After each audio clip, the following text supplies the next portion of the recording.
And his opponent in the bottom left, he is from Ukraine, representing Starcom Gaming. He is the papa of the StarCraft 2 scene. The Red Terran player, it's Cass. Oh, Cass is the only player that gets air horns? I bloody love Cass, and I'm not even slightly... Highest caster. I don't care.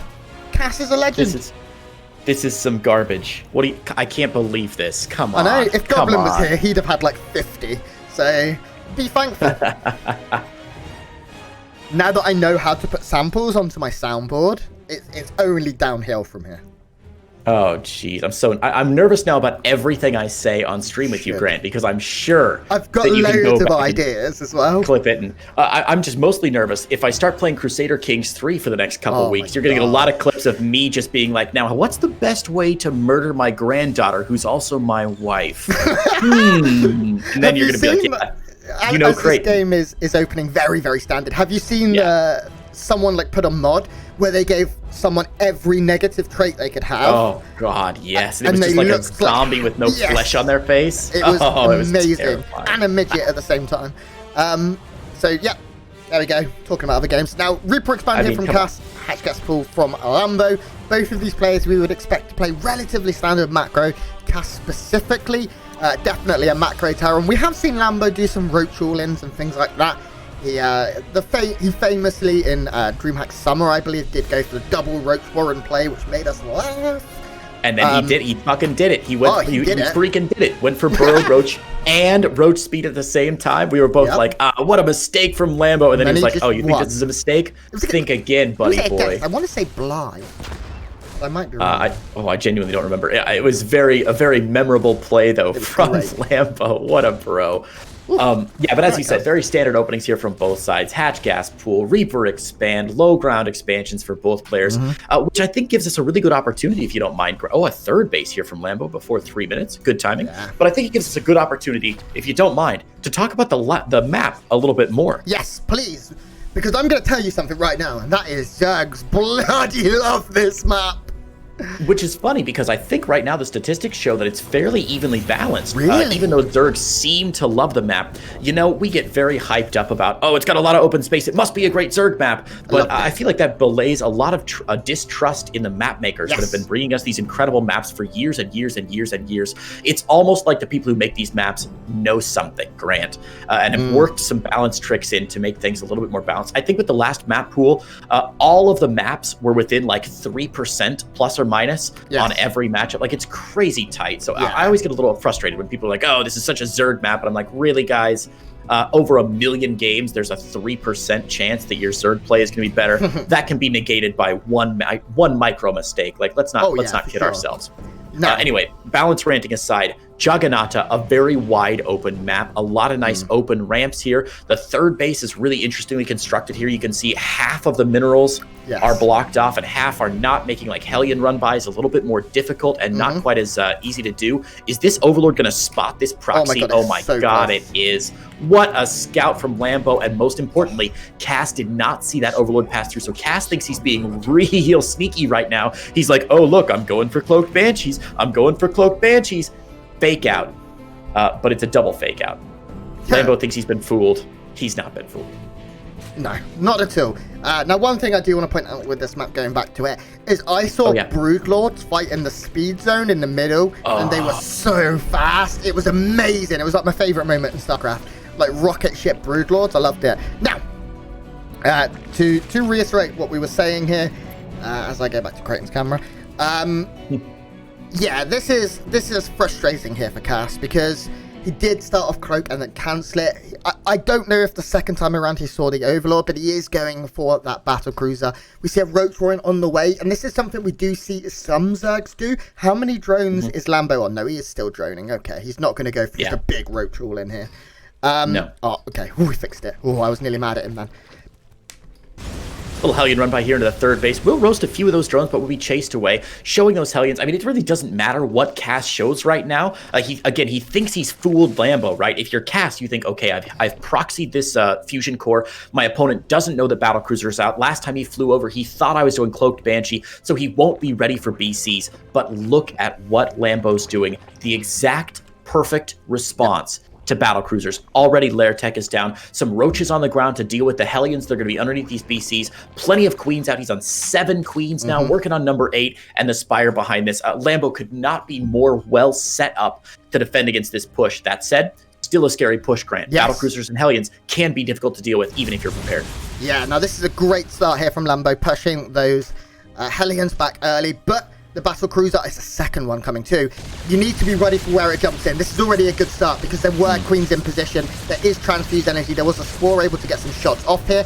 As long as Lambo pulls his drone successfully, and that is what we're going to see here. Now this battle cruiser is a little bit too far from home. It's actually taking a path that I think is maybe not great here. It's taking a lot of damage, but it is killing a couple of queens. Roaches are going to be dealing quite well with these Hellions as Lings come in as well to try and get the wraparound.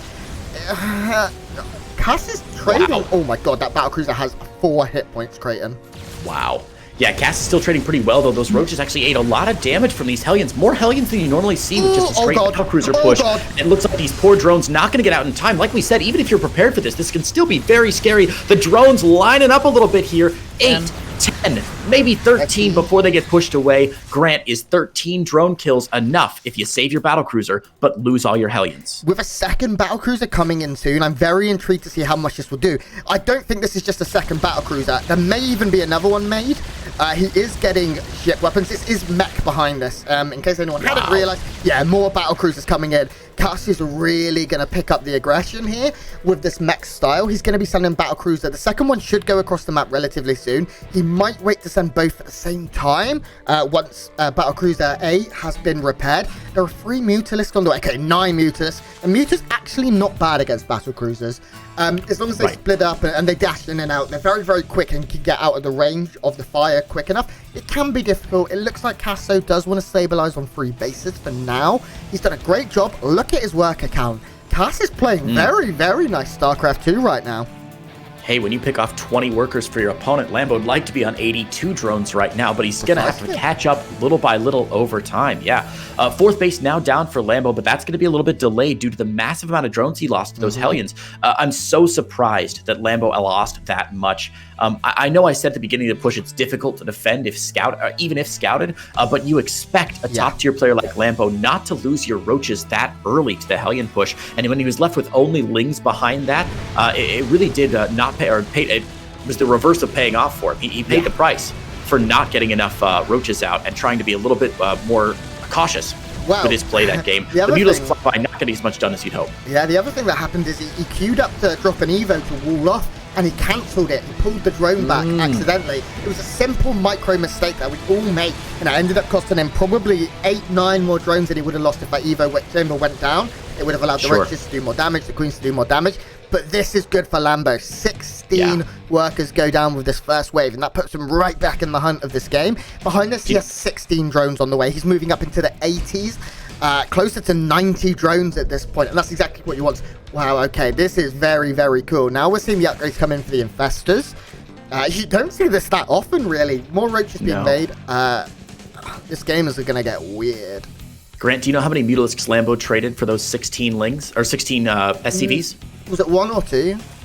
One Mutalisk for 16 SCVs, and much like a knife stabbing victim, he can scream very loudly, "It's coming back!" He's getting another shot up on these poor SCVs. 5, 6 of them going down, slowing down the supply depot. He's going to try and supply block Cass as best he can. Cyclone's here to deal with, but only 2 popping out, meaning maybe 1 more of these Mutalisks going to go down before he continues this pressure. Battlecruiser's going up the north side, but this is so much damage from these Mutas. Exactly what you want to do if you go early Mutas is get in here and just wreck those supply lines. Let's see if these battlecruisers can get anything done since the Mutas are so far from home. Yeah, 13 corruptions in the production. Corruptors in the production tab. They're going to be able to do, they're going to be able to clean up a lot of these battlecruisers, but for now these battlecruisers have free reign. Look how many overlords are here. Oh my god, it's so juicy. Please kill all these overlords just for me. They die so slow. Wow, battlecruisers suck. No, they don't. They're very, very good. This base is going to be targeted down. It may go down. There are queens coming in with transfuses. We see the bios coming in doing a lot of damage. It does look like the hatch will fall, and we should see the teleport away if it is off cooldown, and it is. See it, nerds. Battlecruisers retreat after a successful push, and more Hellions this time with Blue Flame coming in to the same base. So many drones. Let's look at the workers killed. 30 to 39 in this game. Wow. add those numbers up, and there's a very nice number of workers that have gone down so far. That's very nice indeed, Grant. Nice. And Cass is not showing any signs of slowing down. One of the real dangers of Cass's build right now, when you go from battlecruiser into this heavy mech style with a lot of Thors and a lot of tanks, is that it takes a long time to get off the ground, right? 1 battlecruiser, not scary. 2 battlecruisers, not that scary. 3 battlecruisers, 3 Thors, tons of tanks, Hellbats on the ground. It gets really difficult to deal with all these moving parts of a mech army. And Cass is now past the very difficult part. It's a lot like Protoss players. It's a lot like when Protoss players try to tech into carriers, right? Look where there are Hellbats are! Oh, they're so zippy. Oh, they're so zippy. I love it. But Cass is now past the really scary part here, and as long as he dodges corrosive biles fairly well and sets up those tanks, it's going to be so difficult for Lambo to defend against this, because look at his infestor count. Nothing. Look at his Viper count. Nothing. He's got very few tier 2 and tier 3 units to deal with this. He's trying to fight up against battlecruiser mech with just Ravager, Roach, and a ton of Corruptors. The Corruptors are great, but the Thors are here. Yeah, the Thors are going to be able to dish out so much damage to everything on the field. There's no Zerglings. There's no Hydras. There's no of those very quick units that can really punish the Terran army. And right now, Cass is storming across the map. There's only Roaches in the production tab, and there are still tanks alive. There are still, of course, the BC standing strong in the back, just waiting for their opportunity to shine. And it looks like now they're going to move in and go for the snipe on this base. Corruptors coming in. We should see the fight coming in right now, Creighton. Yeah, I think this is going to be a decent trade for Lambo, actually. These battlecruisers are going to have a difficult time teleporting away in time. The Corruptors just enough, and the Thors unable to fire their guns on those Corruptors until the very end of the fight. So unfortunately, even though Cass had a very decent composition there, he wasn't really able to get the positioning he needed to make the most of it. And we're going to see now, we've got 1 Ling getting onto this bottom base here, and Cass is going to keep attacking here. He's way overextending himself. What are you doing fighting with only 2 Thors and siege tanks? Those Thors could be taken down quite easily by a little bit of a Ling surround or even some Roaches, Ravagers, Grant. I don't like what Cass has done here at the end of this fight. Yeah, it does feel like Cass is overextended. I agree with you. We can see these 2 very low Thors. Lambo actually wasn't able to capitalize, though. Just a mistake there from Lambo, I have to say. We see the Thors, they trade very well against Roaches here. And this base is starting to get low. We criticize Cass for keeping the Thors forward, but goddamn if it didn't pay off here. And now the Thors can retreat, and this is a win for Cass. The drone count for Lambo is still very good. He still has, 4 bases, which is nice, but Cass is on 5. He's a mech player with 5 bases. He's still building 3 tanks and battlecruisers en masse. Finally, we see those infestors come in. Battlecruisers see the Corruptors. Corruptors don't see the battlecruisers. That's going to draw Cass back into his main base here. I think Lambo can take this fight, though. If he focus fires fairly well. Teleport is on cooldown. Oh, no, it's not. Sorry. Teleport is not on cooldown here for these battlecruisers. Yamato Cannon's going to do a lot of damage here, and that's a big win for Cass. Yeah, the difference here is the upgrades. There's +2 ship weapons here for the for these battle cruisers, meaning that they are able to trade quite well. Hive is on the way for Lambo, though. I really feel like Lambo needs to get some Vipers into the mix here. I think that would be very, very good for him. He's still remaking drones. I'm not so sure about that. He's sitting at 81, going up to 90, which I mean, I'm not a top Zerg player, of course. Maybe 90 is a magic number, but not when you have 4 in gas, Lambo. Lambo adding on more and more Corruptors, which of course is nice. Oh my god, the fungal means you can't teleport away. And he's going to eat all those corrosive biles as well. Beautifully done here. That's a nice snipe from Lambo. Yeah, man, the game...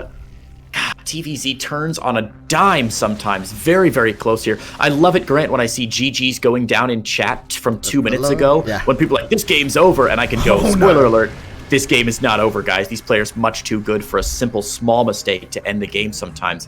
More infestors popping up for Lambo. You know what upgrade he's missing for those infestors, though, Grant? Neuroparasite, right?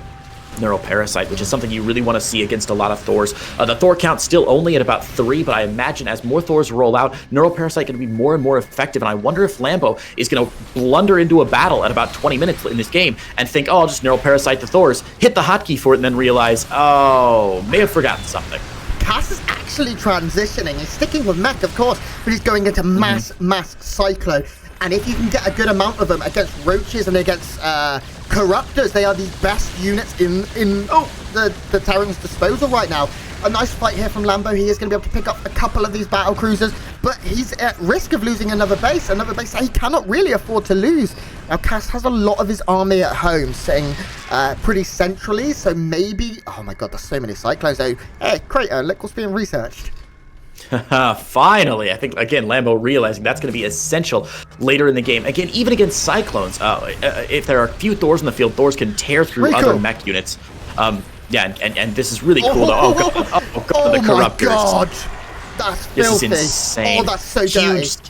Huge scan to make sure he gets plenty of vision here. And the Corruptor count now dropping to 2 for Lambo. That was a big win for Cass. Lambo, I believe as you Brits say, in a spot of bother now. Oh, yes. Grant. Yeah, definitely a sticky wicket. Now, this is super, super cool here from Cass. He is playing absolutely beautiful StarCraft right now, but he has to close. And that's something you taught me, Creighton. ABC. Right. Always be closing. And Cass right now, he is struggling to close out the game a little bit. And Lambo still has, 83 workers. He has okay upgrades. He's getting continuing good upgrades. The positive thing is that all of the Corruptors died, and Lambo doesn't have a bank. So Cass is remaking battle cruisers, knowing that he has won the fight in the air. And if he forces his opponent to remake in the air, then he just makes Cyclones, It's a game of tug of war where Cass has the first pull. He is able to set the momentum and force the Zerg player to react, whereas he's already playing, a step ahead right now. Just from catching all of those GGs. Yeah, wow. Lambo realizes it here when he saw the last battle cruiser teleporting into the field of battle. We just saw it we just missed it. It was on the other side of the map there. But I think Lambo realized he had no response to, as you were just saying, that transition coming out from Cass. So sick. Man, very well played by Cass, and I gotta be honest, I think that's honestly a bit of an upset. I think if you'd polled me before the game and I was forced to do that prediction, my guess is I would have said, I think Lambo's got this 2-0. Cass, a bit of an older player, a bit of a predictable style, one of those players who very often goes mech. Pardon me. And Lambo should be prepared for it. I was like, nah, he'll be ready for this. But wow, a great executed game there from Cass and Lambo. Let's be honest, Grant, making a few little mistakes here and there that really added up. Yeah, I agree with you entirely here. Just looking back at Cass's results, trying to see what series he did win in the last tournament. He beat Denver 2-1. So Cass has shown that he can beat Zerg players, good Zerg players. We saw Denver start the day off today looking very, very strong. So very interested to see how Cass can do. I mean, I say it all the time. Cass has been around as long as StarCraft has been around, really. He's been part of the scene for an exceptionally long time. He's a lovely guy, and everyone in the scene wants to see him do well. He originally played Warcraft 3 starting in 2007, so nearly 14 years of esports. Dang. It's a really long time to be playing professionally. You see a lot of players that do play for that amount of time, TLO and stuff. That are able to retain it, but Cass right now looking like maybe he's got something in the tank. Maybe he's got a good run in him. I'd really like to see it. For now, let's get into Death Aura for map 2. Just kidding. Or maybe not. Grant, it's funny you talk about Cass as being a bit old player. You said he started in 2007. Yeah. To give you an idea of how old I am, that is the year after I graduated high school. That was my freshman year of undergraduate college. So that makes 2007. You 18 then, right? I would have been 17 or 16 that year because I started college a year early. 1989. Okay, so you're a year older than me, right? Yeah. I think so, something like that. But Cass, a very established player. But let's not forget about our other player here in the blue, in the bottom right-hand corner, who has also been around for a long time. Yeah. These are not youngsters going at each other like Clem and Denver and Raynor. These are some of the old guard who still have a lot of fight left in them from Germany and representing no team at all. It's Lambo. Pick him up, team owners. His opponent in the top left, leading the series, an incredible show of mech in game 1 on Jagannatha. He is the Red Zerg player from Starcom. It's Cass. Grant, one of the reasons I love the EU scene, I love all of I'm so sorry, I couldn't help myself. Solid choice. Oh, I gotta get me one of those soundboards. They're so good. It's beautiful. Well, one of the reasons I love the EU scene when compared to some of the other scenes is that we do have this really broad base of players. Yes. We've got players like MaxPax who literally were not legally allowed to compete in this tournament because they were so young, under 16, only just now finally crossing the age 16 barrier. When Cass started, MaxPax was 2. Yeah, exactly. And when MaxPax was 2 years old, Cass was already winning money in Warcraft 3 tournaments and stuff. And such a broad base of players, it makes for great storylines throughout the series. So even if you're not a player who cares about, like, what, I feel like a lot of casters get really excited about, Lambo pulled his second drone out of gas at 1.5 minutes. And that means he's going to transition into this 6 minutes from now. I think some players don't get into that as much, or some viewers don't get into that as much. But all of us can really appreciate the cool storylines we get when players like Cass and players like Lambo have these broad stories, and it's sort of the old guard fighting up against some of the young guys, and it's a story everyone can understand. And it's just great to see such a broad depth of players from the EU region, especially. We're seeing it more in North America as well, though, with a lot of younger players coming up the ranks and sort of challenging some of these old guard guys. Yeah, StarCraft is a game I know everyone's excited for, the new one. But StarCraft still has so much life left, and it's incredible to see these storylines. And Cass is being a cheeky boy, because that is a very quick third CC, Grayton. He really is. Looking a smart move from Cass, though. He hasn't even spotted the third base yet from Lambo. Checks the normal third base location. We'll see the third base eventually. Lambo expanding at a very reasonable time for a Zerg player, but Terran players generally don't expand to a third base as quickly as Zerg players. This is a very, very economically focused build out of Cass. What are the chances he's going back off the back of this again, Grant? I don't see why he wouldn't. I mean, of course, it's kind of crazy to think the last game started with Cass hiding his BC opener and it being scouted. Right. Which is an incredibly impressive result, despite, what happened. Lambo was prepared for what was coming, and Cass just outmaneuvered him. He found some great fights. He tech switched at the correct time. I'm not certain he's going mech this game. Everything right now kind of screams bio to me. There's no gases on the natural. Liberator coming out to start things off. It's looking like bio. Maybe on Death Aura, that is where Cass feels more capable. On this map, maybe Jagannatha for him was the mech map. Sure. Well, I mean, yeah, it is bio. I thought so. Bio play here from Cass, and I like it, mixing it up here, keeping his opponent guessing. I do think Lambo will be more comfortable against this. Bio, obviously, probably... Lambo's the kind of person who I expect is practicing with, like, Clem. The top Terrans that are playing bio often. You thermal players like that, I know those sort of people practice together. And if he can play Lingbane Muta, I think Lambo will be very, very confident. I don't know if he's playing the Hydra style right now, but I mean, we're going to find out pretty soon. Yeah, and very, very wisely put there, Grant. A couple options available to our Zerg players when they scout out, as Lambo has, that this is going to be a bio play. Obviously, the Overlord flying over this tech lab, seeing it spinning, knows that he's going to be up against a little Hellion push into bio play behind this. And that does give him basically two major tech paths to choose from: Lingbane Muta or Lingbane Hydra, into possibly Lurker play after that. Normally, of course, 6 months ago, if I would have said, he might be going Hydra Lurker, you would have laughed at me. You would have been like, what? Nobody goes Lurker. Ridiculous. But obviously that unit getting some good press lately with players like Raynor, extolling the value and relative value of how strong Lurker play is right now. As the Lair Tech finishes up, we're going to see what Lambo's going for. But with those two Evo chambers down, it's looking more and more like Lingbane Muta, as +1 melee and +1 carapace, probably on the way pretty quick. I'm kind of surprised that there's no Spire yet. Is the Lair done? I haven't been paying too much. Lair just finished a moment ago. Okay, so we may see that soon. We do still see some Zergs who will just play mass Lingbane with double upgrades. We see Baning Speed coming in here. And it may be that Lambo has been practicing that Hydra style. This is looking a little bit like that to me, because that Spire would be very late. We see double melee upgrades coming in here. Or double ground upgrades coming in here with melee. And Cass just playing as you would expect here, adding in an armory so he can start his 2-2 as 1-1 will finish, getting tanked. And I think we may see Cass go for that 8 rack style. He did do this in full on this map. I do think Death Roar is a great map for it because there's awkward places where you can put tanks where they can't be surrounded. There's lots of, it's a very like angular map. There's no curves. There's places where you can wall off almost, which makes it good for things like cannons, but also good for hiding tanks. I don't know if that makes sense. It does in my own head. For now though, Medevac's coming out. I think we'll see Castar maybe dropping soon. He has his third though, of course, getting that very quickly. His upgrades are looking good.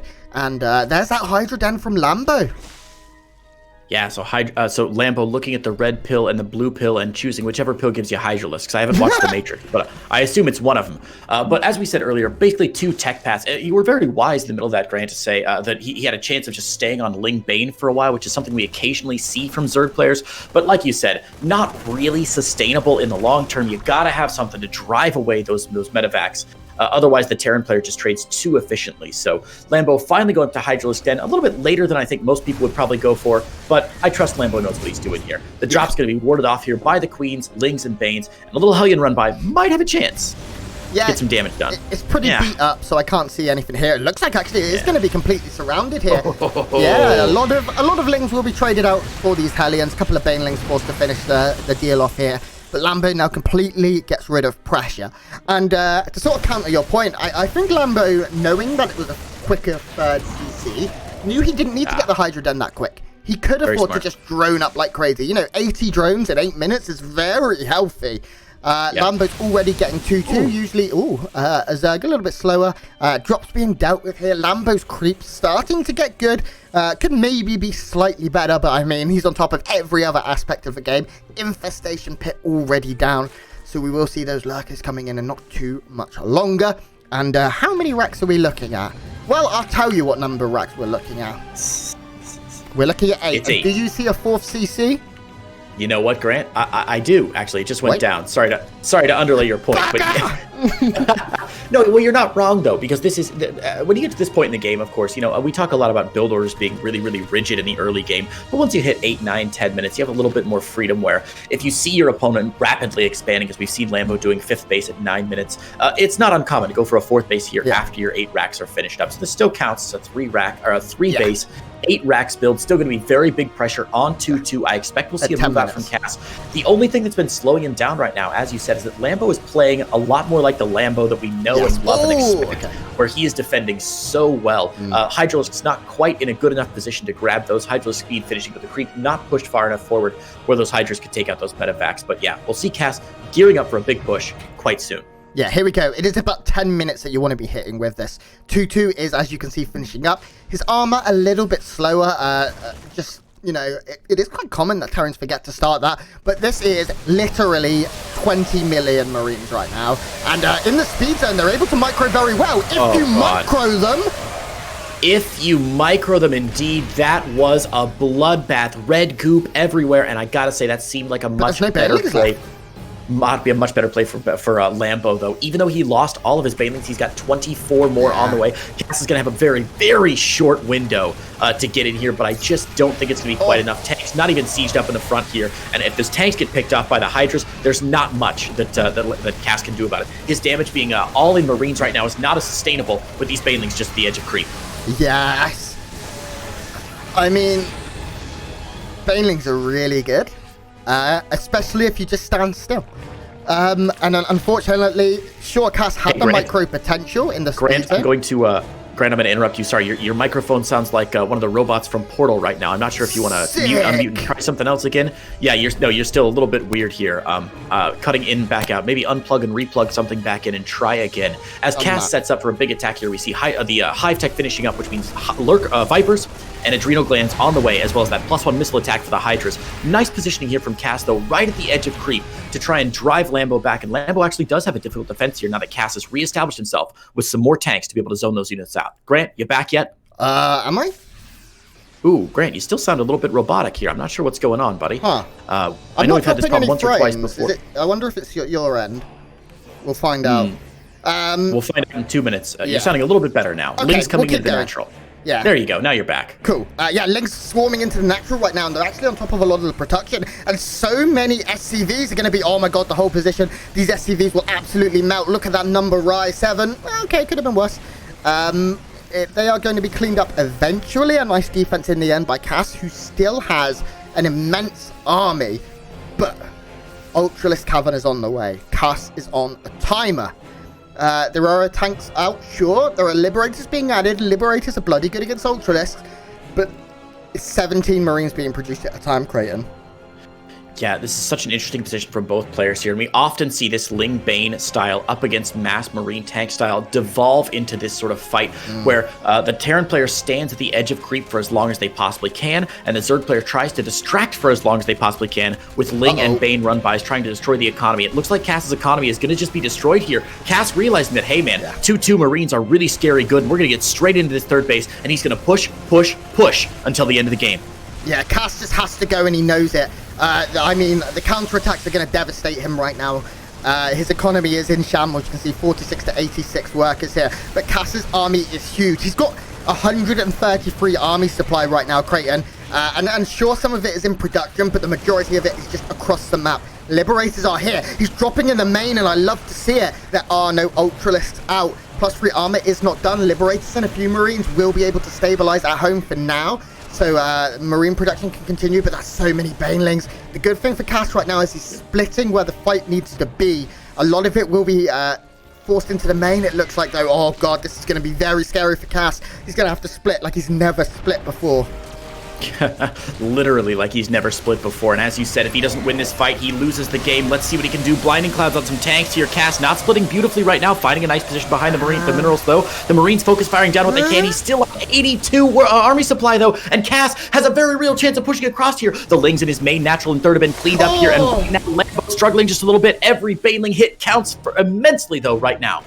Yeah, there are still some Marines left. The army supply is still in favor here of Cass, 90 to 54, but there are 3 Ultralisks on the way, and those Space Cows are able to do a whole lot of damage against such a heavy Marine force. I mean, we're talking about Cass's army supply right now is 67 Marines, 2 tanks, 2 Liberators. There are no Marauders, and 2 tanks are okay, but they're not great. Catching a couple of Banelings here is nice for Cass. He needs more, though. He needs to find a decisive fight, because these Ultralisks are very scary. Now, about 45 seconds until Chitin is placed and finishes. Nice run by here, or a nice Liberator siege up here. Is going to be able to kill a few workers, get a couple of eggs as well, but it's not game ending yet. Cass is still up against it. He has 18 workers, Creighton. You said earlier there was a timer down for Cass when Lambo went to Ultralisk Tech, and you were right about that, and now there's a second timer as far as this attack goes. Cass simply can't afford to let this game go any longer. He's got no economy. He's stuck on what he's got, and now the army supply for Lambo gonna get on top of here, and Cass knows that he's been bled dry there. Lambo's run by paying off, holds out for another couple minutes, and gets the GG to draw us into, I think what's fair to say, Grant, an unexpected game number 3. But an exciting one, Creighton. These games have been good.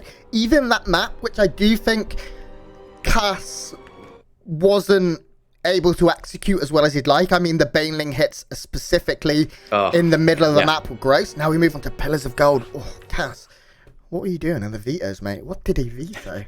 So who picked what? A, B. Okay, Cass. A, B. Okay, so Cass's map pick was the first one. So now we move on to the final map, which of course neither player picked, but neither player also vetoed. So both players probably relatively comfortable, or at least not uncomfortable on this map. And I feel like the pressure is on Cass. Yes. Because Lambo showing there specifically against Bio, he's very strong. Yeah, I mean, Cass looked so good in game 1, right? And he definitely, let's not discount that. He won game number 1. It wasn't like Lambo made some huge mistake and threw away the whole thing. Sure, Lambo made a couple small mistakes, but Cass played so well on game 1. And then game 2, honestly, just kind of fell apart there. Had a good opportunity, but wasn't able to defend back home. Big move out, left the back of his butt flap on his pants open, and Lambo just branded him when he wasn't looking. So game 2, really going strongly in Lambo's favor, and mentally, of course, Grant, that shifts the momentum way in Lambo's favor. Cass obviously unseating a player who he's not favored against, winning that game 1 as an underdog feels great. And then when you lose game 2, you go, oh, Right.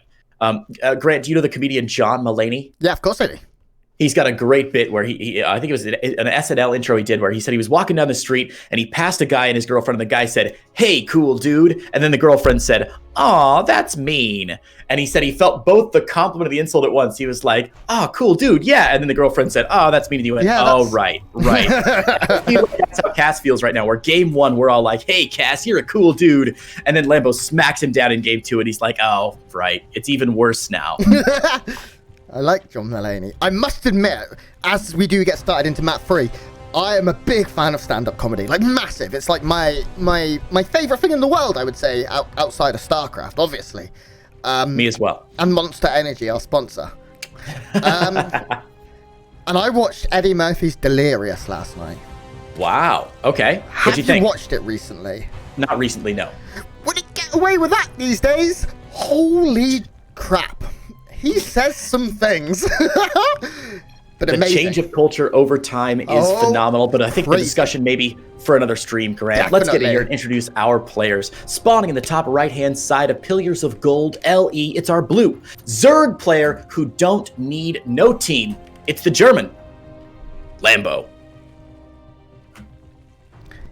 And his opponent in the bottom left, representing Starcon Gaming from Ukraine. Here's a red Terran player. Can he close it out? It's Papa Cass. Oh, I made the mistake on stream the other day, Grant, and I'm so embarrassed. I introduced one of our players, Bly, I believe, as from the Ukraine. They don't like it. You know, it's something I know, and I definitely, I don't know why, I sometimes forget it's just a habit. It's very I think I grew up common. I think I grew up saying the Ukraine just because I'm so used to it. But obviously, it's more polite. For those of you in chat wondering why I'm so anxious about it, apparently if you call it the Ukraine, Ukrainians are, that's what it was called when it used to be a satellite state of the USSR. Yes. And it's not the proper name for it anymore. And you're supposed to say just from Ukraine. And it's such a hard habit for me to break, and I feel like I need to get better and better at it. But I don't intend any offense to players when I do it. It's just a stupid mistake that I make sometimes. It's the same with Kyiv and Kiev, where I grew up saying Kiev for my entire life, and then you learn over time. So if I do make that mistake several times in the tournament, Ukrainian viewers, please don't get too mad at me. I'm a dumb American with a dumb American education. Yeah, I mean, even I was watching football, proper football, not hand egg, recently, and they said it, and I was like, that's wrong. So it isn't just Ukraine, don't worry. Now, Reaper expand here from Cass. Nothing exceptionally odd here. Does force the drone to go into the Spore Crawler, which is nice. It is a bit of a win. 18 minerals, right? Yeah. But everything counts in a game such as this. CC going down here on the natural, and we will see if Cass is going to go for that very quick third before he goes for the starport in this game, or if he's just going to go for a standard 1-1-1 and play it out normally. Yeah, Cass saving up quite a bit of scratch there, but not enough for another CC, and there it is. The starport gets built way back in the back of his base. Now, this is interestingly about the same, well, not anymore. I was going to say when he landed that barracks next to the starport, that's actually the same composition in his base, the same placement of buildings that he had in game number 1, which was where he went for those battle cruisers early on. But since he's moved this barrack up to the top of the base and there's no add-on coming to it, I'm not foreseeing any build in which he goes for battle cruisers this game. He does have plenty of gas in the bank, but I don't think enough for a BC build right now. Could just go for a tech lab, maybe some cloaked banshees or something. We'll see. Yeah, I think he is going to be using that starport for something aggressive. He's going for Viking into Liberator. Okay, so Cass wants to try and find a bit of damage and also deny vision. Lambo, very intelligently, he isn't taking risks. He did go for Pneumatized Carapace, so he can see everything. He will see what is going on. He will see where the starport is, sees that there is no add-on here, knowing that it is not going to be a BC build, and that's going to be a nice start here for our Zerg player. Of course, the second Overlord is going to come in, and the Viking or Marines should pick that up. So 2 Overlords going down nice and early here. But the Viking coming out completely confirms what this is going to be. Like, Viking into Liberator is just one of the things you do. I'm a little surprised, honestly, to see Lambo throwing away 2 Overlords that early in the game. You really didn't need to send that second one into the base. He got a complete full scout with that first Overlord. And like I said, a little surprised to see him sacking a second one there. He definitely didn't need to get that second one in for a scout. So, a bit of fear, I think, there, Creighton. I think he really is worried about a game 1 repeat, where he does get caught with his pants down by... I mean, he knew it was battlecruisers, but he didn't know the transition. I don't know if he knew it was mech and mass battlecruiser behind it, and he really wanted to know what it was this game. It is Bio. Pillars of Gold is a very difficult mech map. It's very, very wide. Every angle you look, everywhere the units run in is very wide open. This is... Oh, okay. On the tail end, it was all right. What? Lambo, what? Yeah, okay, Grant, can we talk for a minute? That should not have been as good as it was. There were like, what, 2 drone kills, and then Lambo just didn't move his drones out of the back of that third base.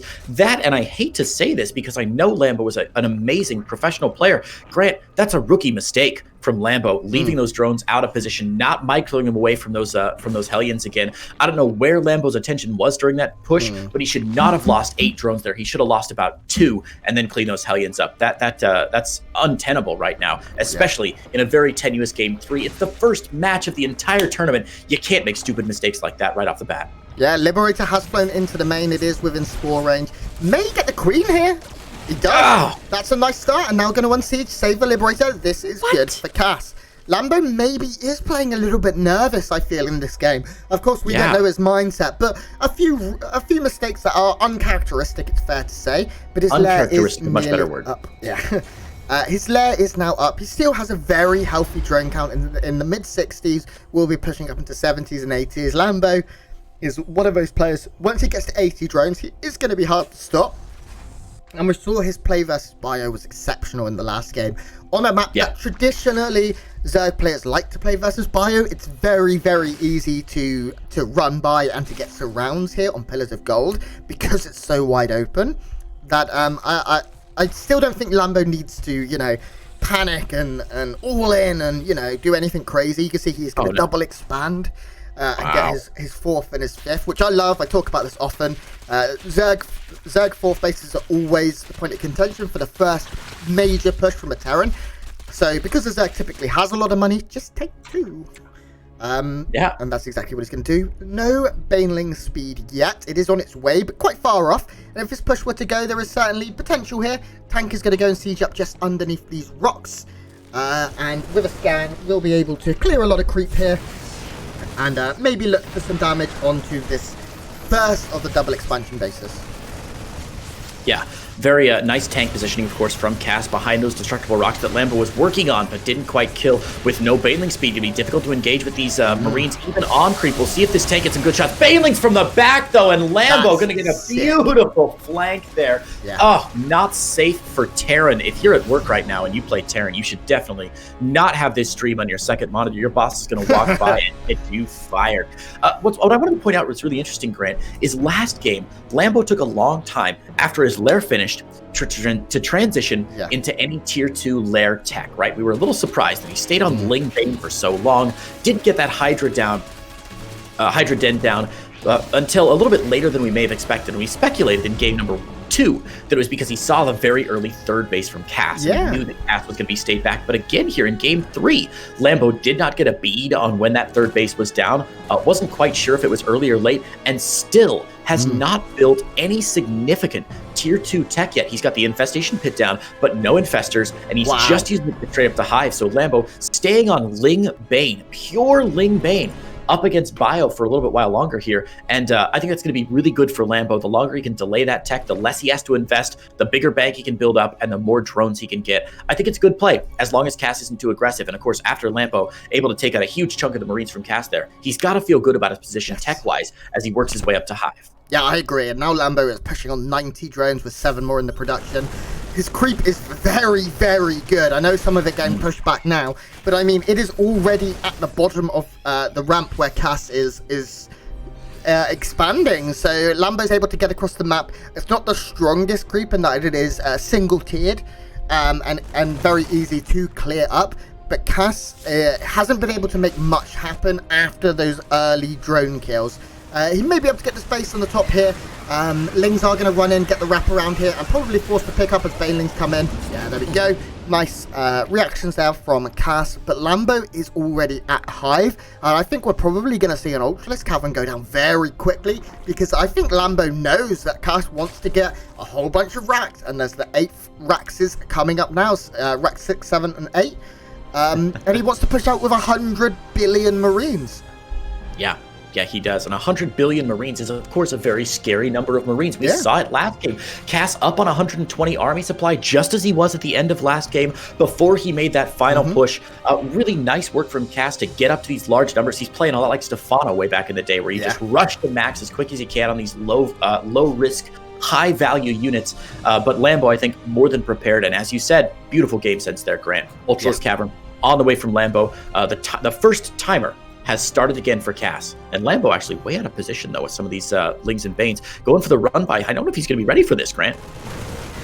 Yes. Oh, my God. Some of those Banelings, I think, accidentally getting some huge connections there. Lambo is probably going to lose this base, but look at the map. He has so many bases at this point. His creep is great. He is going to be able to re-expand over into the top left position. He's going to get a complete surround here on the planetary. And that will fall, and he can trade a base. He's just killed 17 SCVs. Excuse me, Lambo at this point is in a phenomenal position. Adrenal glands already 2/3 of the way done. But Lambo feeling confident. Oh! Cass, what are you doing? The army control right now from our poor Ukrainian player, just not as good as you might expect from another European player in DreamHack. It seems like he's making little mistakes all over the place, positioning mistakes, army mistakes, target firing mistakes, mistakes you simply cannot afford to make against I almost said an American player, an incredibly talented player here in DreamHack EU. More Ling Bane run-bys, and again, we're seeing a carbon copy of game number 2, where Cass's economy has been ravaged, destroyed, explodinated, and now he's got to come back on the back of a giant army supply advantage. He's got to push, and timer number 2 has now started ticking down. Yeah, I mean, +3 armor and chitinous plating on the way here. Lots of Banelings coming in for Lambo once again. His drone count is moving up very close to 90 again. There's just so much here for Lambo. His army is so strong. Gonna remake a few queens as well. Now, Cass is still pushing with 126 army supply, and he does have a decent tank spread. Lambo as well, I mean, this is... I don't like to use the word, but at this point, this is all in for Cass. He's at 37 workers. This is exactly what happened in map 2, which Lambo was able to pick up. And now here comes the swarm. Oh, God. Cass supply blocked, of course. Can't even reinforce here. And with the Banelings tearing through everything in the front side, the tanks barely lasting, and Cass has just nothing left. Trying to stream some Marines across, and like it looks like, you're like, Cass held that pretty well. He lost all of it, almost all of his tanks here, down to what, 2 tanks, 5 tanks in the field. Most of his army supply in medevacs right now, honestly. He's got 10 medevacs for 25 Marines. Talk about universal healthcare. 3 big space elephants on the way. That Carapace upgrade coming down for him as well. Queens with transfuse can take down all these medevacs. Grant, this is looking real rough for our boy Cass. Unfortunately for Cass, this is going to be the end of the road. There is no coming back from this. Ultralisk's about to pop now as well, and they are fully upgraded Ultralisks. No, they're not. Did he cancel his armor upgrade? He did. What? No, he's got chitinous plating. He canceled. He didn't start 3-3, I don't believe. So chitinous plating's finished up, but the armor never started. Which, a little bit of a mistake from Lambo, but honestly, I think he's pumping out so many Lings and Banes. He's got to focus the gas on what's on the field right now. A bunch of mules pushed away from the third base for Cass, and just. Things going from bad to worse, Grant. Things going from bad to worse. And there it is. The GG goes down, and despite a